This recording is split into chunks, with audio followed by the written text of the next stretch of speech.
The following story has been brought to you by StoriesToInspire.org.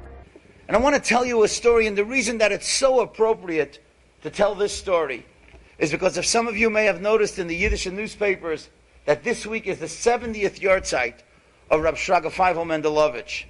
Rab Shraga Feivel Mendelovich came from Europe. Eventually he came to Torah V'das, and Rab Aaron felt that he was the builder of Torah in America.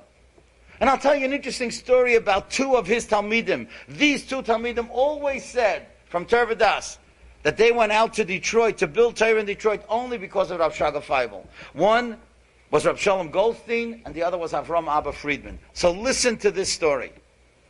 There was a little boy from a town in Ohio. I can't say the name for whatever reason, as you'll see in a few moments.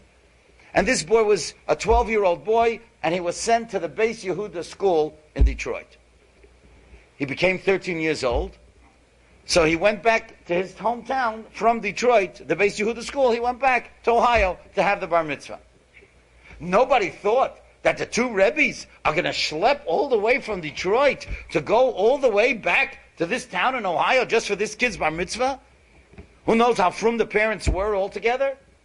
But they schlepped and they drove. And not only did they dance and sing, but they both spoke.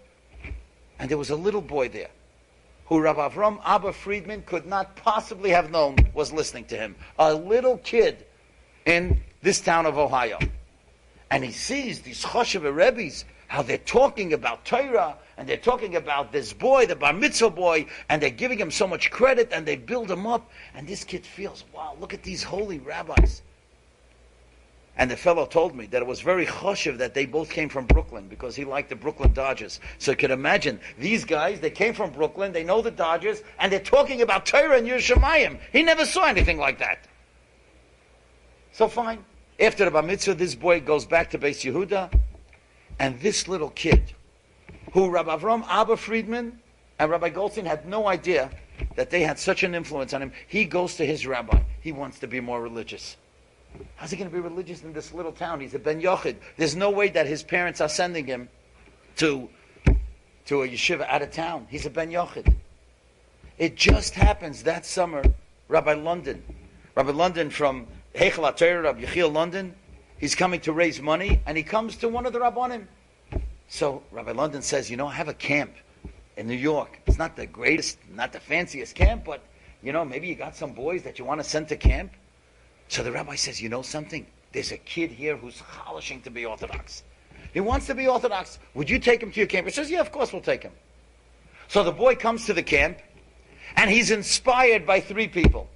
Rab Shneya Eisenstark, who was the head counselor, who eventually became the head of the Beis Yaakov in Montreal. Rab Chaim Bressler, who was his counselor, who eventually became the Rosh Hashiva in Scranton. And the third one that had the biggest influence is a fellow that lived here in Lawrence for many, many years. And maybe he still lives here, Dov Wolowitz. Dov Wolowitz, at the end of that year in the summer, was talking to all the boys how they should go to yeshiva, they should be b'nai Torah, and this kid, because of the two Rebbes who came from Detroit, they planted that seed. Now you know what happened to that bar mitzvah boy? That bar mitzvah boy became not from. He never went back to Beis Yehuda, ever. This fellow today is living in Lakewood. Grada, he told me the story when he went on the first trip that we went together, outside in Kovna and Slobodka. He's a tremendous Talmud Chacham in Lakewood. He's a wealthy man. He supports Torah. He was very, very close to Rabbi Schneier. Why? Because Rabbi Avram Abba Friedman and Rabbi Goldstein, they gave of themselves and they planted a seed. They had no idea what the end result was going to be. Enjoyed this story?